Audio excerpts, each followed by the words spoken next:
প্রিয় দর্শক, আপনারা সবাই কেমন আছেন? আশা করছি সবাই ভালো আছেন।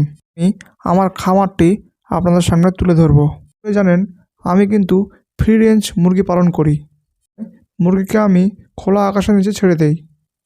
খোলা আকাশের নিচে আমি কিন্তু মুরগিগুলোকে ছেড়ে দিয়েছি এবং চারিপাশে পলিথিন দিয়ে ঘিরে দিয়েছি। এতে বাইরের হাওয়া আক্রমণ করতে পারে না মুরগিকে। এটা আমার মুরগির ফার্ম। ভিতরে দেখেন মুরগিগুলো একটাও নেই, সব বাইরে বেরিয়ে চলে এসেছে। তারা বাইরে খোলা আকাশের নিচে ঘুরে বেড়াচ্ছে। মুরগি যেন কোথাও না যেতে পারে তার জন্য উপরটাও আমি নেট দিয়ে মুরগি কোনো মতে উড়িয়ে যেতে পারবে না। খোলা আকাশের নিচেও আমি একটা ফার্ম বানিয়ে নিয়েছি। অনেক মুরগি রোদের মধ্যে আছে এবং যাদের রোদ লেগেছে তারা ছায়ার মধ্যে চুপচাপ বসে আছে। মুরগিকে ছায়ার জন্য আমি টিনের চাল বানিয়ে দিয়েছি যাতে তারা এখানে রেস্ট করতে পারে। মুরগিকে জল খাবার আমি বাইরেই দিই, যার ফলে ওরা বাইরেই থাকে সারাদিন, ঘরের মধ্যে যায় না। মুরগিকে ফ্রি রেঞ্জে ছাড়ার অনেক উপকার পাওয়া যায় বন্ধুরা। মুরগিকে রোগ জীবাণু তেমন আক্রমণ করতে পারে না এবং মুরগির রোগ খুব কম হয়। অনেক খামারই মুরগি পালনে কেন লাভ করতে পারেন না জানেন বন্ধুরা? খাবার কষ্টের কারণে। এতে আমি খাবার কষ্ট অনেক কমিয়ে দিয়েছি। ফ্রি রেঞ্জ মুরগিকে ছেড়ে দিয়ে খাবার কষ্ট অনেক কম লাগে। মোটামুটি আমার 70% খাবার লাগে এবং বাকি খাবার ওরা বাইরে থেকে কালেক্ট করে নেয়। আপনারা আমার আগের ভিডিওতে দেখেছেন আমি মুরগির খাবার আমি নিজের ফার্মেই তৈরি করি, ভুট্টো, ওষুধ, মেডিসিন দিয়ে, যাতে আমার মুরগির খাবারের কস্ট অনেক কম হয়। আমার এই মুরগিগুলো আমি লেয়ারের জন্য তৈরি করছি। এদেরকে 4 মাস হলো, এরা আর কিছুদিন পরে এরা ডিম দেওয়া শুরু করবে। আপনারা ভালো করে দেখলে বুঝতে পারবেন। দেখেন, আমার একটা মুরগি ঝিমানো মুরগি নেই, সব তরতাজা হয়ে আছে এবং মুরগির গাগুলো চকচক করছে। ফ্রি রেঞ্জে মুরগি ছাড়ার এটাই সুবিধা, মুরগির ইমিউনিটি পাওয়ার অনেক বৃদ্ধি পায় এবং রোগ জীবাণু এদের আক্রমণ করতে পারে না। খোলা আকাশের নিচে মুরগি ছাড়লে এরা অনেক ঘুরে বেড়াতে পারে, অনেক বড় জায়গা পায় এবং তাদের ইচ্ছা মতো এরা ঘুরে বেড়ায়।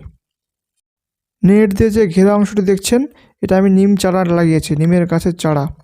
এই চারা লাগালে হবে কি, গাছটা অটোমেটিক বড় হবে, যখন একটা দুটা করে পাতা পড়বে সেই পাতাগুলো মুরগি খুঁটে খুঁটে খাবে এবং তাদের কৃমিজনিত রোগ এদের অত সহজে হবে না। মুরগির শরীরটা অনেক সুস্থ থাকবে। আপনারা যত খাবারের কষ্ট কমাবেন ততই আপনারা লাভবান হতে পারবেন।